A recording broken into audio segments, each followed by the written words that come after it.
বাচ্চা নষ্ট করার হইলে সে আমার পেটে লাথি মেরে আমার বাচ্চা নষ্ট করে কিভাবে? এই যে বলছিল না যে শর্মিলাদের বাসায় ঝামেলা হয়েছে, মোবাইল নিয়ে টানাটানি হয়েছে, হ্যাসরাইস হয়েছে, এই কথা আপনাদের বলছে না? আমার ফ্রেন্ডের সাথে ও যে আপনারা সাইড পকেট থেকে আপনারা বুঝতেই পারছেন ইউজ করা পেয়েছি, মানে ইয়া দিয়া টিস্যু দিয়ে ওটারে ইয়া করে রাখছে।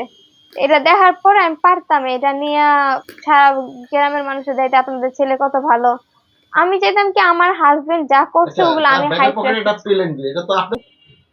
আমি পারতাম এই বিষয়গুলো নিয়ে কোর্টে গিয়ে মামলা করতে বা এরকম কোনো কিছু, কিন্তু আমি এরকম কোনো কিচ্ছু করিনি, কারণ আমার দরকার নাই।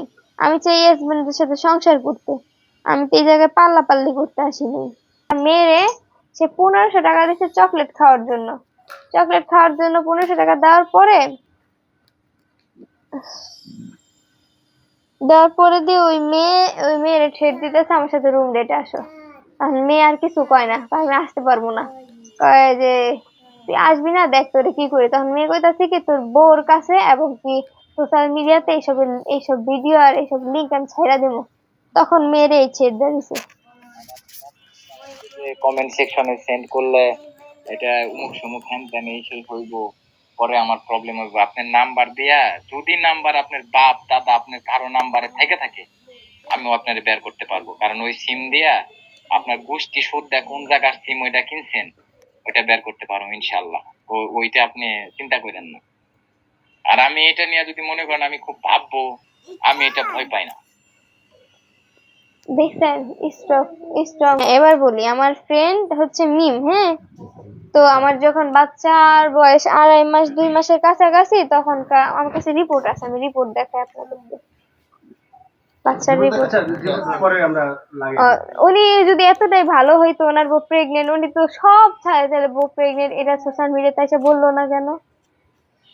এটা প্রশ্ন যে উনি তো সবকিছু মানে ঘরে একটা কলা আনলে, ঘরে একটা ছাতা আনলে সেটার ভিডিও উনি করে, কয়েল ভাঙ্গার ভিডিও করলো আমাদের দিয়ে জোর করে। তো এইসব কিছু করার পরে বলতেছি, দাঁড়ান আপনার রিপোর্ট দেখাই। এবার আমি একটা কথা বলি, যখন উনি আরেকবার ঝগড়া হয়, ঝগড়াটা হচ্ছে কি উনি সকালবেলা বের হইছে, এর আগের দিন সারাটা রাত মেয়ের সাথে চ্যাটিং করছে। যখন আমি এগুলো দেখতে টিকতে না পারি আমি নিচে গিয়ে শুইছি। নিচে গিয়ে শোয়ার পরে সকালবেলা উঠতে সে গোসল কইরা বের হয়ে গেল, কিচ্ছু খাইলো না, বের হয়ে গেছে। বের হয়ে যাওয়ার পরে রাত্রে 10টা না 12টা বাজে ও বাসায় আইছে, 12টা বাজে বাসায় আইছে। আসার পরে দিয়ে আমি রাগও না, কারণ ও কালকে রাত্রে সারা রাত চ্যাটিং করছে, সকালবেলা হচ্ছে গেছে গা। এতক্ষণ একটা লোক কি করে? ওনার তো ওখানে কোনো কাজ নাই, কাজ আছে ওনার ওখানে ঢাকার দিকে কোনো কাজই নাই, তার কাজ বাসায়, সে ভিডিও করতেছে, ভিডিও থাকতে সাংসারিক জিজ্ঞাসাবাদে। কারণ হচ্ছে কি 9 রমজান বা 8 রমজান এরকমের সময় আমি তার ব্যাগের এই যে এখান থেকে এই যে এই যে ব্যাগের জন্য আনতে পারতো, ওটা তো আমার জন্য যদি আনতে পারতো, ওটা ইউজ করা কিভাবে হয়? ইউজ করা পেয়েছে, হ্যাঁ। আচ্ছা, ওটা ইউজ করা কিভাবে হয়? আমি এই রমজান মাসটার ভিতরে, হ্যাঁ, উনি যে আমার কি ভোগান্তি দিছে, মানসিক ভাবে যে টর্চার করছে, আমার মনে হয় নাই যে আমি আজ পর্যন্ত 3 বেলা ভাত ঠিক মতো খাইছি। আচ্ছা ভাবি, আমি জানতে চাইবো আপনি এই যে ইউজ করা এই জিনিসটা নিয়ে আপনাদের মধ্যে দূরত্ব। হ্যাঁ, এবার বলি এতদিন জানতাম আমার হাজবেন্ড মেয়েদের সাথে কথা বলে, তা আমার কাছে এগুলো আই ডোন্ট কেয়ার, আমার জামাই যা ইচ্ছা তা করুক, আমার দেখা লাভ নেই।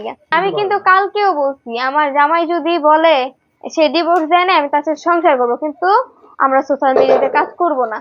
সে অটো চালায় আইন আমার খাওয়াইবো, আমি অটো চালকের বউ হিসেবে থাকবো। এখন মানুষ যদি জিজ্ঞেস তোর হাজবেন্ড কি করে, আমি কিছু বলতে পারি না।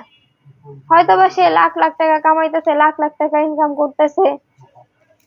আচ্ছা, নারীর সুখ তো তার স্বামীর কাছে। একজন স্বামী যদি তার বউরে সুন্দরভাবে গুছায় রাখে, এর থেকে বড় কোনো সুখ নাই গা। এই যে টাকা কামাইতেছে আমার হাজবেন্ড, আমি তো সেই টাকা সম্পর্কে জানিও না। এমন মেয়েরা বলছে যে সে নাকি ইস্পাতে যায় বনানীতে। আপনারা ভিডিওটা দেখলেন, কি বুঝলেন, আর কমেন্টে জানাবেন কার কার ভালো লাগলো। আর ভালো লাগলে সাবস্ক্রাইব করে রাখবেন, লাইক দিবেন, কমেন্টে জানাবেন। এই শর্মিলা আপুর জন্য সবাই দোয়া করবেন, তাকে জানিয়ে আল্লাহ তাআলা ধৈর্য দেয়। সবই শর্মিলা আপুর দোষ, কিন্তু আলম ভাইয়ের কিছুই দোষ নেই। এখন কথা বলতে গেলে অনেক কথাই হয়, যাই হোক বলার দরকার নেই। সবাই শর্মিলা আপুর জন্য দোয়া করুন।